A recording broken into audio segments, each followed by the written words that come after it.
자, 안녕하세요. 콩콩나리입니다. 자, 오늘은 어디에 왔냐면요, 안산의 한 아파트 단지인데요. 오늘 물건은 좀 궁금하기도 해서 왔습니다. 2021 타경 58239예요. 근데 재매각 물건이에요. 21년도에 경매가 시작이 됐다가 지금 매각이 아직 끝나지 않은 물건이죠. 근데 얼마 전에 8월 달에 3억 3천 정도의 낙찰을 받으셨는데 대금을 미납을 했거든요. 근데 그때 당시에 거의 한 1억 정도 싸게 낙찰을 받은 거거든요. 근데 왜 대금을 납부하지 않았을까요? 이 대금을 납부하지 않은 것들이 경매 물건에 다시 나오는 게 재매각 물건, 빨간 글씨를 달고 나오는 물건이죠. 그래서 왜 이렇게 됐지라고 살펴봤더니 보니까 여기 매각명세서에 뭐라고 써져 있는데, 여기 이 사람이 지금 배당 신청을 하지 않았기 때문에 낙찰자가 2억을 물어줘야 돼요. 아마도 이전에 낙찰받은 사람이 이 2억을 물어주는 것 때문에 아마 미납을 하지 않았을까. 근데 낙찰 금액에서 받아가는 거 아니에요, 2억은? 지금 여기서 보면 배당 신청을 안 했어. 대항력 날짜가 빨라요. 2016년 12월 15일이거든? 근데 지금 말소 기준이 18년 12월 11일 이란 말이지. 그러니까 한참 앞서지. 그러니까 원래는 뭐예요? 이게 경매니까 법원에서 2억을 주세요 라고 해야 되는 사람인데, 법원에다 지금 돈을 달라고 한 게 아니라 낙찰자 너한테 2억을 주세요. 그러면은 낙찰자가 뭐야? 만약에 3억에 낙찰을 받았어도 2억을 더 플러스 5억을 줘야 되는 상황인 거죠. 그래서 아마 이전에 낙찰자가 시세보다 1억을 싸게 받았음에도 불구하고 요 대항력 있는 임차인의 해결 방법을 자기가 모르니까 그것 때문에 미납을 하지 않았을까 라는 이제 추측을 합니다. 그래서 와, 이때 보증금 용돈 준 게 얼마니? 2,440을 용돈을 주고 가셨네. 2,400을 지금 날리고 이제 이게 새로 다시 나온 거예요. 근데 내가 느낌적인 느낌은 이 선순위 임차인 2억짜리가 아닌 것 같은 거야. 여기 지금 소유자가 박땡땡식인데 뭐 여기 세입자도 박땡땡님이시야. 물론 우리나라에는 박씨, 김씨, 이씨 엄청나게 많지만 여기 딱 대놓고 소유자하고 부자 관계라고 써 있으니까 이게 키포인트야. 여기선 지금 부자 관계라고 그랬죠. 자, 내가 PD님들한테 물어볼게요. 여자이긴 하지만 자, 엄마가 나 너희 집에 2억에 살고 싶어, 그러면은 그렇게 하실 건가요? 아니면 알았어, 그냥 여기서 살아, 뭐 이렇게 하실 건가요? 돈을 받아요? 보통은 엄마 그냥 들어와서 살아라고 하지 않을까요? 그죠? 이게 우리 동양의 한테 그래, 유교적인 어떤 부분이잖아. 그죠? 뭐 몇천만 원 정도는 만약에 내가 좀 형편이 어렵다 그러면 이제 부모님한테 받을 수는 있겠지만 그걸 임차 계약서로서 받기는 쉽지 않지 않아요? 그죠? 어렵죠. 자, 그럼 거꾸로 아버지가 소유자야. 근데 되게 구두쇠야. 근데 아들이 아버지 나 여기서 전세 살고 싶어 이러면 아버지가 구두쇠니까 돈밖에 몰라. 아, 그래, 난 너한테 공짜로 줄 수는 없어.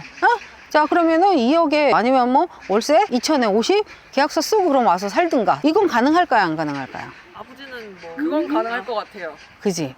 예. 이것도 보면 굉장히 상식적이고 유교적인 어떤 해석을 보면 아들이 소유자인데 아버지한테 임차를 줬다?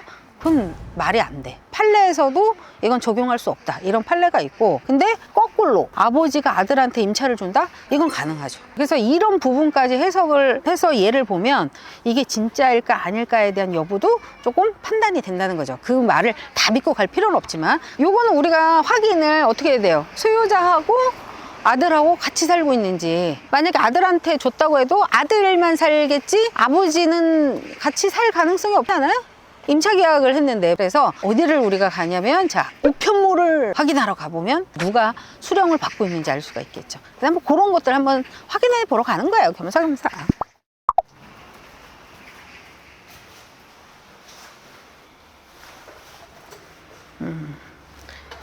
지금 우편물이 없어요.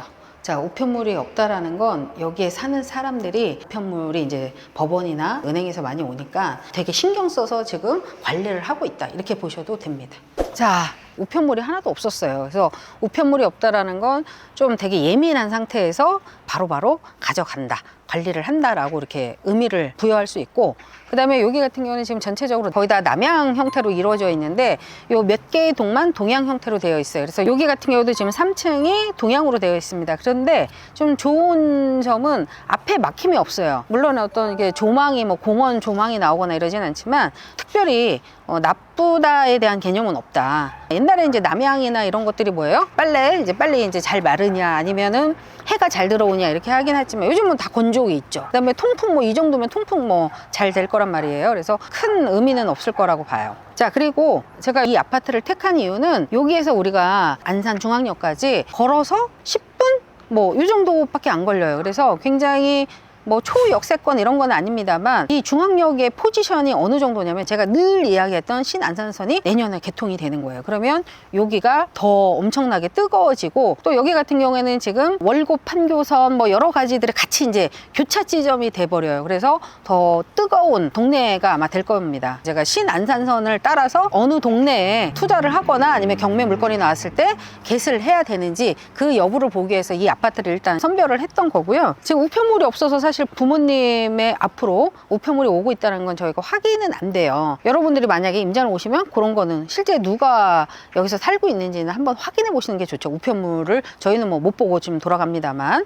그리고 또 하나는 그게 있어요. 두 번째 의심점은 우리가 말소 기준이 신한은행 고잔동 지점인데 2018년도에 1억 2천 하고 그리고 20년도에 또 삼성생명에서 1억을 대출을 받았는데 이렇게 대출이 나왔을 때는 은행에서 제일 먼저 하는 게 뭐예요? 임차인이 살고 있냐? 없냐를 따지겠죠. 임차인이 있을 땐 절대 대출이 안 나옵니다. 근데 안에 임차인이 살고 있어. 그걸 인정하고 은행이 대출을 해준다? 제가 봤을 때는 불가한 일이에요. 그래서 아마도 임차인 아니라는 어떤 그 각서를 쓰고 대출을 받았을 것이다 라고 이제 보여지는 거죠. 이런 부분은 저의 어떤 해석이고, 그러니까 여러분들이 그 부분을 갖다 증빙을 하고 입찰을 했었을 때는 충분히 이제 굉장히 괜찮은 가격으로 낙찰을 받을 수 있죠. 지금 현재 2억 4,400까지 떨어져 있는데 지금 현재 9월달 실거래가 기준으로는 거의 5억 정도까지 찍었거든요. 앞으로 더 올라갈 가능성이 좀 높은 지역이에요. 지금 나가면 바로 상가도 있고 인프라 자체가 되게 좋기 때문에 더 올라갈 수 있다. 이런 부분만 잘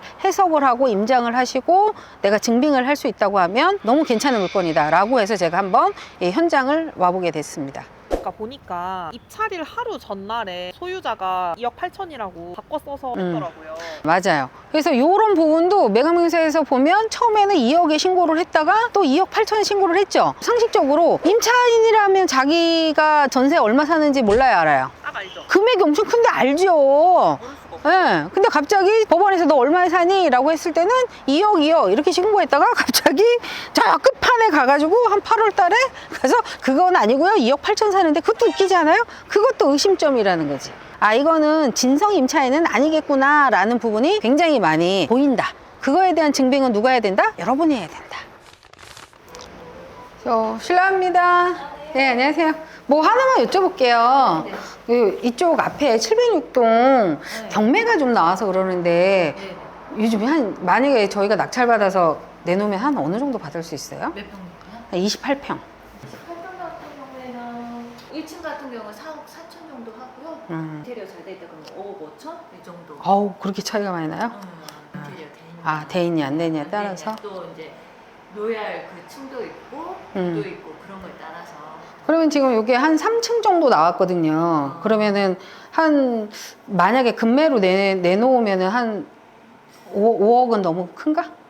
금매면은 4억 6천 이렇게 나와요. 아, 4억 6천. 4천 이렇게 나와요. 아, 지금도 한 4억 4천짜리가 있어요? 4천에 나와 있어요? 네, 나와 아, 있어요. 그러면 그 정도에서 조금 뭐 금매로 내놓으려면 더 떨어져요. 더 떨어져야 돼요? 네. 아, 4억 초반대 하면은 빨리 아, 나갔을까요? 아, 아, 4억 그렇구나. 천만 돼도 빨리 나갈 것 같은데. 아, 그래요? 내놓을 생각 있으세요? 낙찰 받아서? 그럼요. 예, 금매를 내놓죠. 찾으시는 분들도 많아가지고 아, 그러시니까. 문의가 많이 오거든요. 그래가지고 금매 나오면 연락 드린다고 연락처는 많이 받았어요. 근데 아직까지는 없으니까 전화를 못 그래요. 드렸거든요. 그랬구나. 아, 4억 4천 1층이 나와 있는 게 있다? 네네. 그렇구나. 그걸 감안하시고 내놓으시면 될 것 같아요. 네네. 고맙습니다.